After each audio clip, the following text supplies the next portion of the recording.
Imagine a boat, so quiet you can hear the water breathe, a vessel with no fuel tanks, no roaring engines, and no exhaust fumes.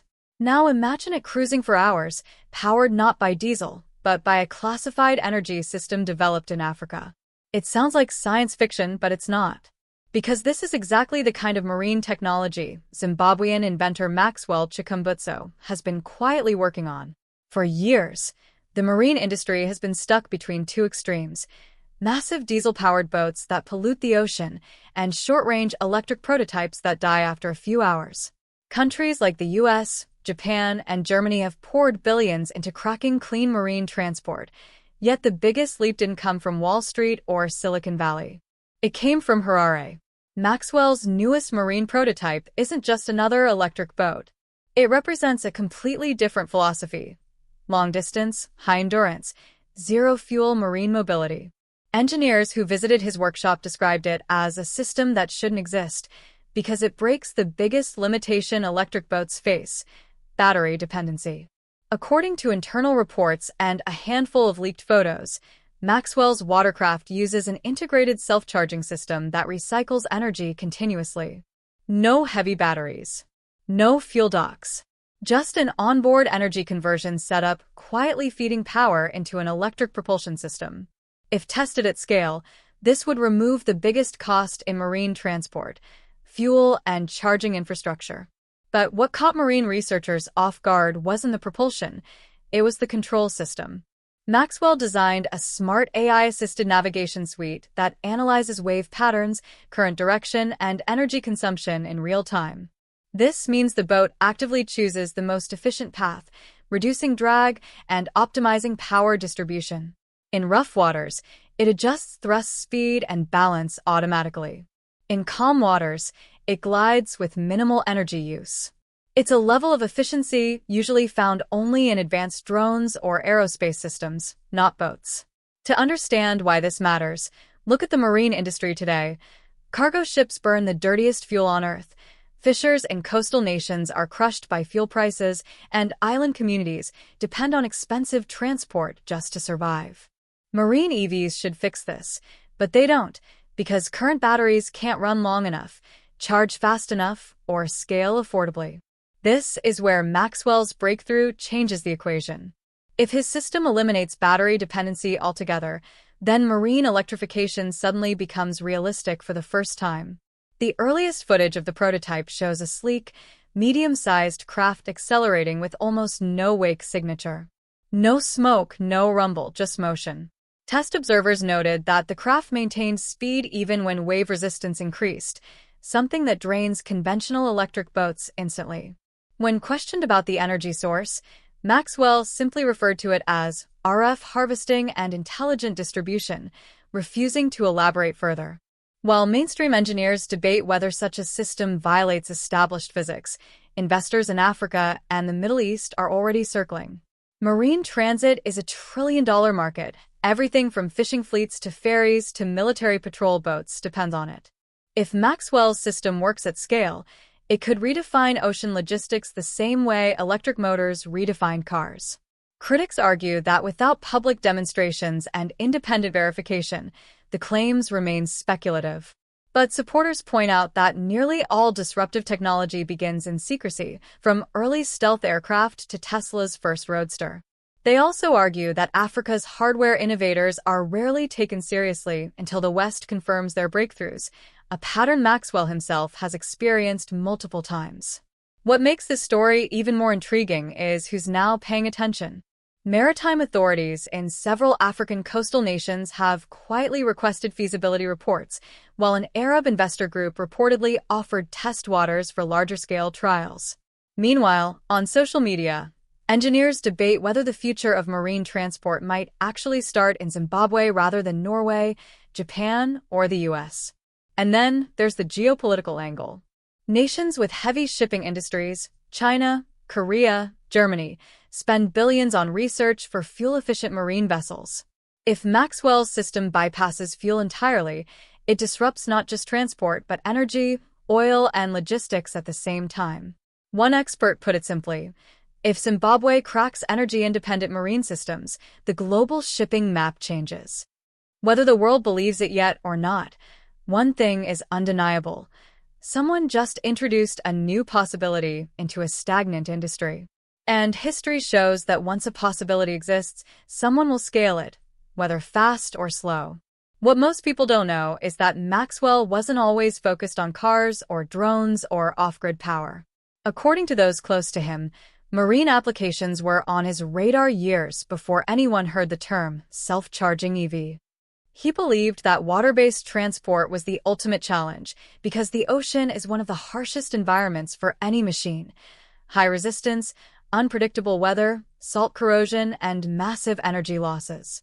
If a self-powered system could survive there, it could survive anywhere. So when the marine prototype quietly surfaced, observers started asking a new question. What else is being built that we haven't seen yet? And here's where things get interesting. During a private viewing session attended by a handful of engineers and documentarians, Maxwell reportedly demonstrated a second prototype, smaller, faster, and designed for shallow waters. This version wasn't made for cargo or ferry service. It looked more like a futuristic patrol craft, sleek and hydrodynamic, with minimal sound signature. One attendee described it as a water drone you can ride. Another said it reminded him of early stealth boat projects tested by the U.S. Navy. Why build this? Because speedboats, coastal security vessels, and search and rescue units all face the same limitation: fuel range. When someone is drowning miles offshore, boats don't have time to refuel. When coast guards pursue smugglers or illegal trawlers, they burn fuel fast. And when island nations try to patrol their coastlines, the cost becomes enormous. A system that self-feeds its power changes those economics overnight. Meanwhile, engineers noted something else: the acoustic signature. When the prototype accelerated, it barely produced any sound. In marine warfare and ocean research, a silent craft is a massive advantage. Submarines, whales, and sonar systems detect vessels mainly by noise. A silent electric propulsion system opens doors in environmental conservation, military surveillance, and marine biology, fields Maxwell has never publicly commented on.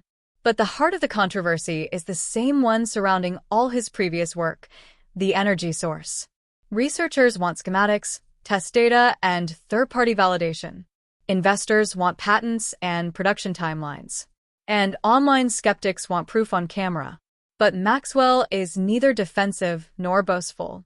When asked why he doesn't open his workshop to the world, he gives a single answer: my technology is not for entertainment. It's for infrastructure. And infrastructure takes time. In fact, insiders say that Maxwell has already been approached by multiple coastal governments who aren't interested in debates about physics. They're interested in ferries that don't bankrupt their budgets, boats that can patrol their waters without diesel, and fishing fleets that can operate without fuel subsidies. Because for many nations, marine transport isn't about luxury or status, it's survival. Which brings us to the most overlooked part of this story: Africa's maritime reality. Despite being home to some of the richest coastlines in the world, African nations spend billions buying fuel, engines, and ships from abroad. Local fishermen operate with razor-thin margins. Ferry systems in island nations like Comoros, Mauritius, and Cape Verde struggle with fuel logistics. Somalia, Ghana, Senegal, and Namibia all face illegal fishing fleets draining their waters. The region needs innovation not for convenience, but for sovereignty. If Maxwell's marine system scales, it hits all those pressure points at once. A ferry that never needs refueling turns islands into connected economies.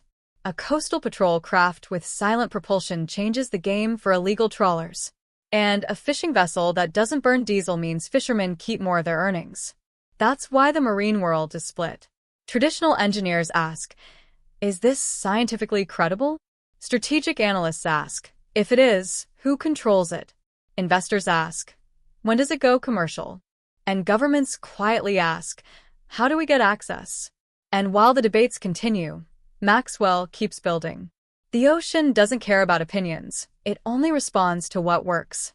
And if these prototypes survive rough water testing, then for the first time in modern history, The future of marine transport might not emerge from military shipyards or billion-dollar tech labs, but from a workshop in Zimbabwe.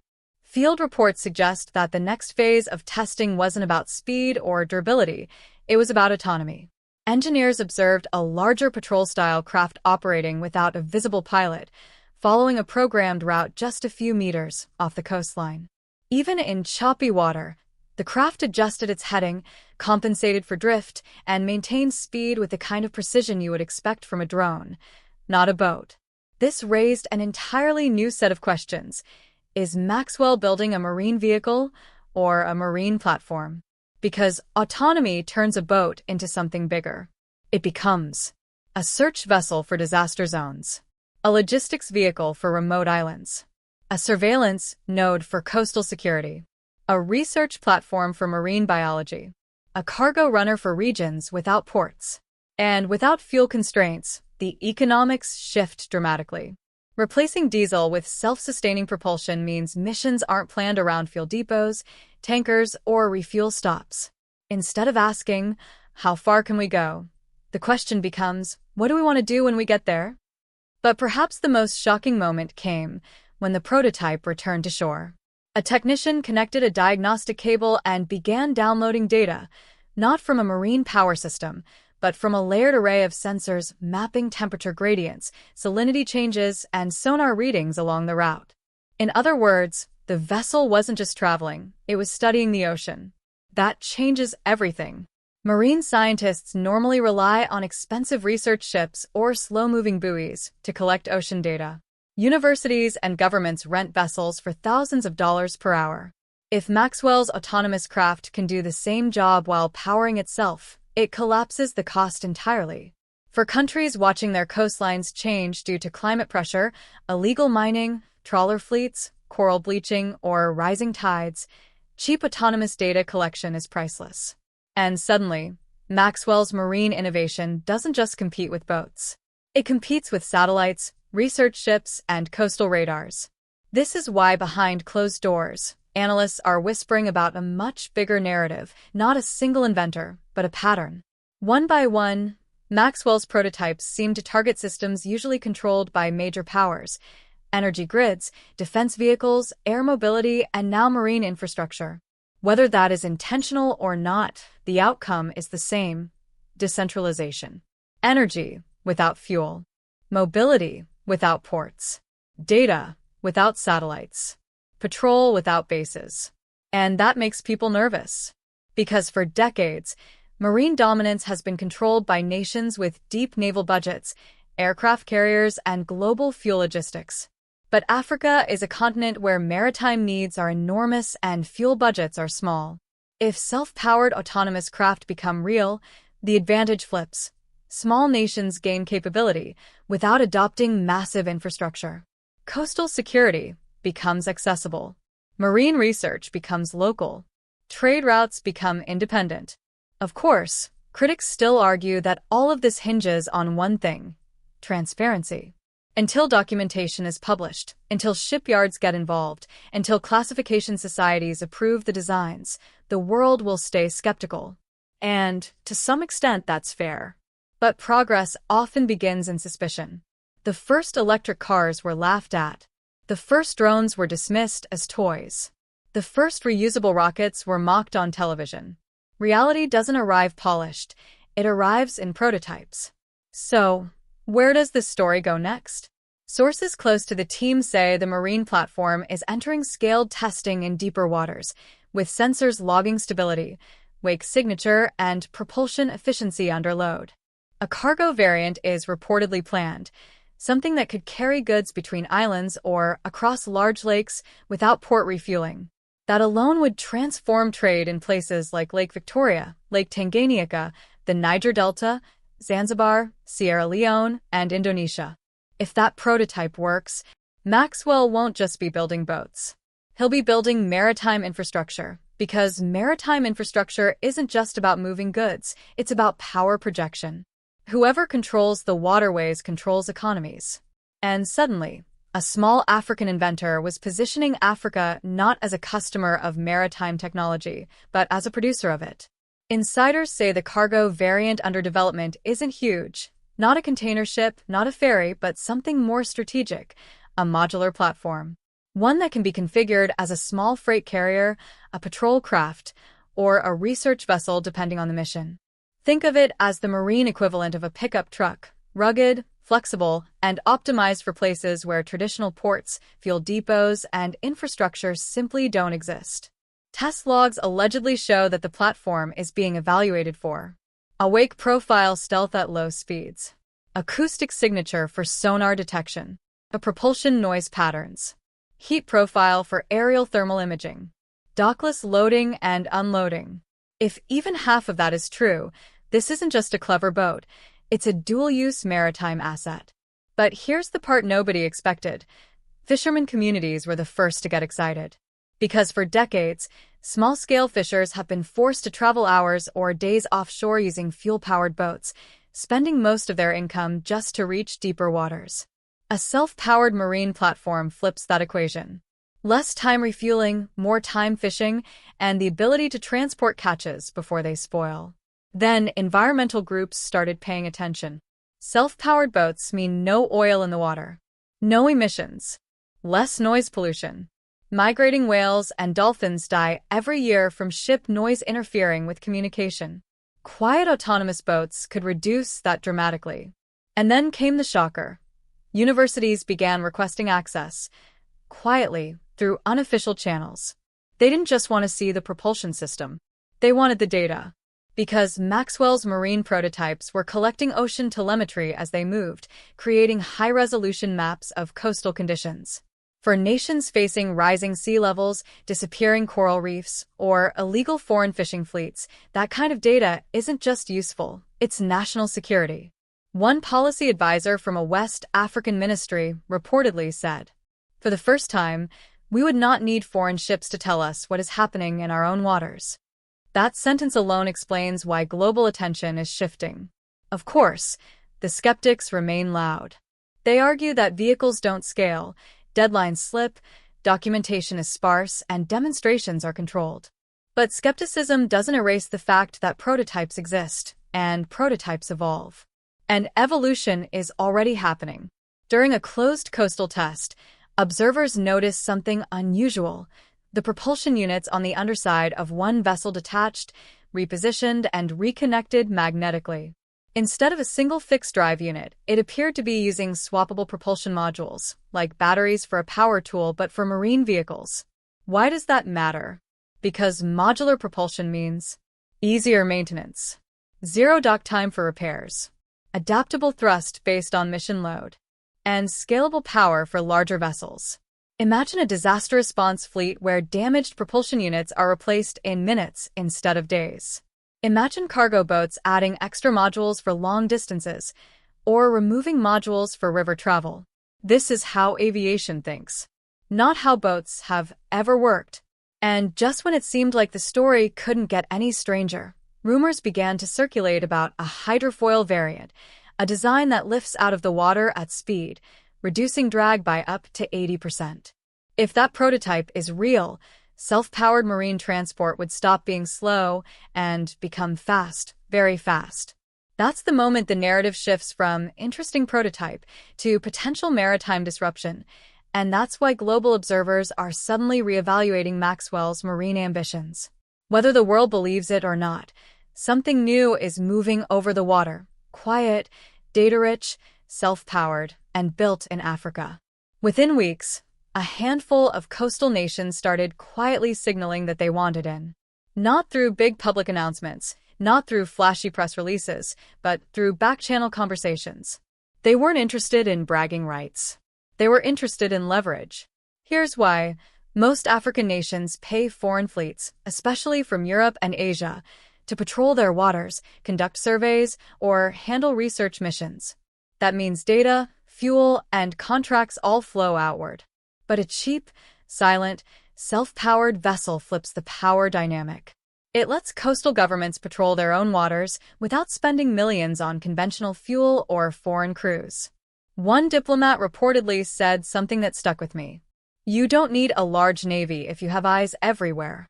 And that's when foreign observers started worrying. Because surveillance changes everything. A single autonomous craft can map illegal trawlers. 10 can monitor entire coastlines. A fleet can log vessel identities, detect sonar signatures, and track changes in marine ecosystems, all without docking, refueling, or revealing their purpose. Then came the strangest development of all: interest from landlocked countries. Why would a landlocked nation care about marine vehicles? Because the breakthrough wasn't just about oceans, it was about energy independence. If self-powered vehicles can operate on water, they can operate on dams, inland rivers, reservoirs, and lakes. That means irrigation authorities, hydroelectric dams, and environmental agencies get access to autonomous monitoring platforms without having to build ports or refueling infrastructure. One leaked academic report framed it perfectly. These vessels are not boats, they are mobile sensors. Think about that for a second.